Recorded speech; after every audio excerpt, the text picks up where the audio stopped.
So, ayun na guys, yung aming munting paraiso. Kubo. Kaya ngayon, unti-unti ko na siya mapapaayos dahil sa palawagan dito sa Taiwan. Makapagpundar na ako pa utay-utay at maayos ko na yung aking munting paraiso.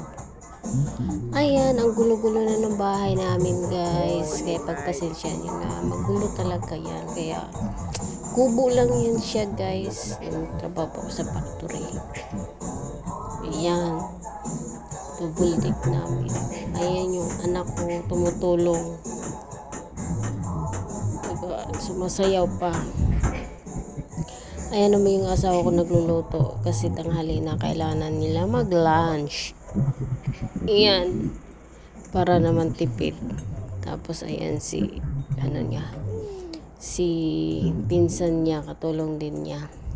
Ayan yung forma guys. Lalagyan niya sa second floor. Yung CR namin. Luluwagan pa namin yan guys. Dandahan lang muna sa akin. Okay guys, salamat sa panonood. Bye.